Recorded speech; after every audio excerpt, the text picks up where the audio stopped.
সংবাদটি নিবেদন করছেন স্বস্তিলোক উৎসব ভবন, গঙ্গারামপুর, দক্ষিণ দিনাজপুর। বাড়ির পাশে প্রতিবেশীর সাথে কথা বলার সময় যুবতীর গলা থেকে সোনার মালা ছিনতাই করে চম্পট দিল দুই দুষ্কৃতী। মঙ্গলবার রাত 9টা নাগাদ ঘটনাটি ঘটেছে রায়গঞ্জ পুর এলাকার 22 নম্বর ওয়ার্ডের পশ্চিম বীরনগর এলাকায়। স্থানীয় সূত্রে জানা গেছে, বাজার করে বাড়ি ফেরার সময় বাড়ির পাশেই প্রতিবেশী এক মহিলার সাথে কথা বলছিল ওই যুবতী। সেই সময় একটি মোটর বাইকে করে দুই দুষ্কৃতী এসে পেছন থেকে তার গলায় থাকা সোনার মালা ছিনতাই করে চম্পট দেয় বলে অভিযোগ। এই ঘটনায় ব্যাপক চাঞ্চল্যের সৃষ্টি হয় এলাকা জুড়ে। ঘটনার খবর পেয়ে ঘটনাস্থলে ছুটে আসে রায়গঞ্জ থানার পুলিশ। পুলিশ এসে স্থানীয় সিসিটিভি ক্যামেরার ফুটেজ খতিয়ে দেখে তদন্ত শুরু করেছে।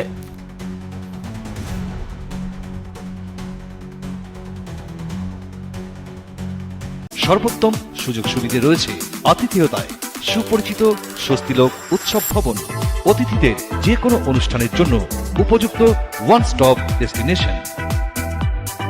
আমরা আপনার বিশেষ অনুষ্ঠানটিকে অবিস্মরণীয় করে তুলি।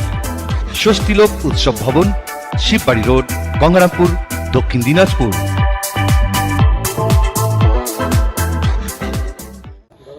আমি বাবার বাড়িতে এসেছি।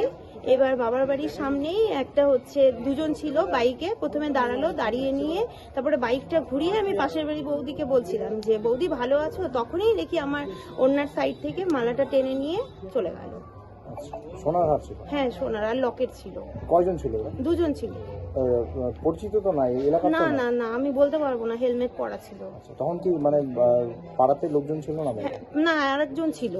মানে পাড়াতে মানে লোকজন এত ছিল না? এত লোকজন ছিল না। না, ফাঁকা ছিল? হ্যাঁ, ফাঁকাই ছিল। কোন জায়গায় ঘটনাটা ঘটেছে? এটা বিপ্লবী ক্লাব, কাউন্সিলরের বাড়ির পাশে।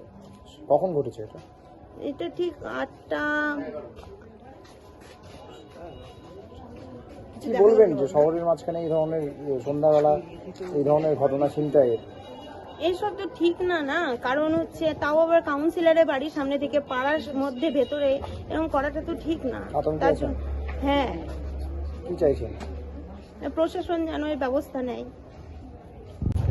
বিষয় হচ্ছে, আমারই পাশের বাড়ি, আমার সম্পর্ক ভাসতেই হবে। উনি ওনার বাড়িতে শ্বশুর বাড়ি হাজব্যান্ডের বাড়িতে আসছে, এখানে দাঁড়িয়েছে, তখন পিছন থেকে একটা বাইক আসছে, বাইকে দুজন ছেলে ছিল, ওরাই পিছন থেকে হাঁটা টান দিয়ে পালিয়ে চলে গেছে।